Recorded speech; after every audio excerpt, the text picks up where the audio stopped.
Hey everybody, welcome back to Toy Collecting Then and Now. Today what we're going to talk about, I'm going to show you some of my random Star Wars autographs, and I'm going to talk to you about couple of the old comic 2-packs that they used to put out for the expanded universe. You know, there's basically stuff that happened to the comic books, comic book characters, and all that like. But first, let's show you some of these cool Star Wars autographs. I may have done a video before a long time ago, or maybe I showed you in some of these in random videos. But this guy actually played a Gamorrean guard in Return of the Jedi. His name was Stephen Cuthbert. So that was him. It was pretty cool to get. Actually, it was facilitated through Rogue Toys in the Star Wars store. He was doing a signing in town, kind of during the middle of the pandemic. So I wasn't able to get off of work to go do it. But fortunately, the guys at the Star Wars store hooked this up for me. So I got that. And this is my Chewbacca. I've actually got to meet Chewbacca a couple of times. I have a couple of his different versions of his autograph. I have one on a poster and then one on this. But it was awesome to meet him a few times before he actually passed. He wasn't very talkative, didn't have a lot to say, but he was very nice. Always very pleasant to talk to, and very tall, very big. He was a big giant guy. Always had his wife with him. She was always a very nice lady. But yeah, definitely cool to meet the original Chewbacca, Peter Mayhew. And this is also what we got here is this is my autographed Boba Fett and Jango Fett picture. Actually, this was facilitated through Daniel Logan through the Star Wars store. He did a signing there a couple of 2 or 3 years ago for May the 4th. He did a big signing, and he brought some of these pictures with him that were already pre-signed by Tamura Morrison. So that was awesome to get one of Tamura Morrison's autographs. And then also Daniel signed that for me live and in person. So that was pretty awesome to get. Of course, gotta love the Mandalorian armor and Star Wars autographs, and Daniel Logan was the original, well, not the original Boba Fett, but Kid Boba Fett. So that was pretty awesome to meet him when we did. Actually, I got to hang out with him a little bit at the time. Like, I took him to my local bar and, kind of had like a nice afternoon evening with him, with the folks at the Star Wars store. So that was pretty awesome.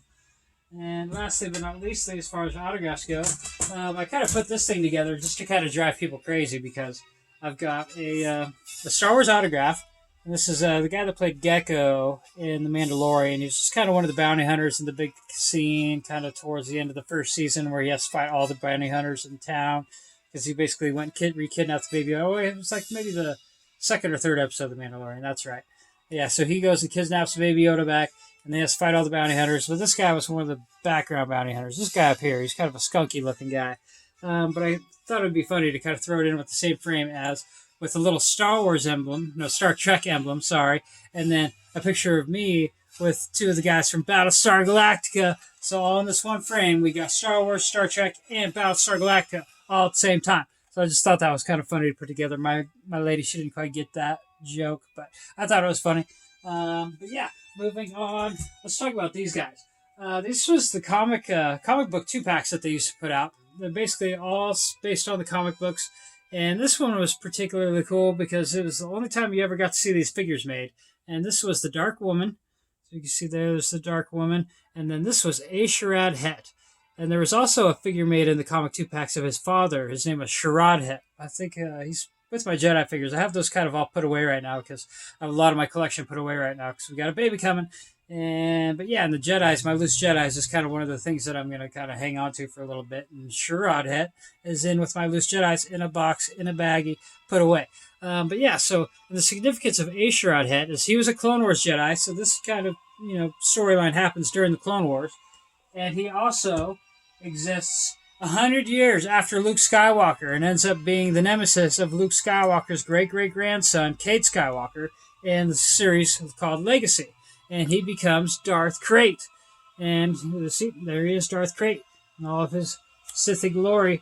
He's got the double sabers, and he actually has Yuzang Vong, kind of coral armor stuff going on. So he's kind of infected by the Yuzang Vong armor and the coral stuff going on. And then and then in this pack is what is called, it was an Imperial Knight. This is Sigil Dare, and she was an Imperial Knight. So in this storyline, 100 years after Luke Skywalker, basically there's three factions of Jedi. There's the Sith, there's the regular Jedi Order, and then there's the Imperial Knights. And the Imperial Knights are basically, they're more kind of like gray Jedi. So they're kind of like, I don't think they steer away from the dark side as much, but they're not Sith, they're not fall on dark side. They just used kind of all aspects of the Force. But all of them had matching armor, and they all had white-bladed lightsabers. So they all had white-bladed lightsabers, just like this bad boy here. So if you saw an Imperial Knight, this was the kind of lightsaber that they would have here with the pure white blade. So that was what was cool about those guys. I actually have a couple of more of those guys to show you from that series. And I think these guys were also in a comic 2-pack together. And these are a couple of the other Imperial Knights. I should have looked up before I started, to see who these guys were. But there's one of them. See, he's got the white lightsaber, white-bladed lightsaber. And there's another guy missing his lightsaber. I picked these up from the Star Wars store, just kind of loose as is. And this guy's lightsaber is a little like tooth chomped or whatever else. But yeah, so these were the Imperial Knights. And they were not like the Jedi. They were just kind of their own faction. And they served the Emperor, which was, in that storyline, the Emperor was a descendant of the Skywalkers. He was part Solo. Actually, I think he was a descendant of Jaina. I forget how the story breaks down, but he was a descendant of Jaina Solo.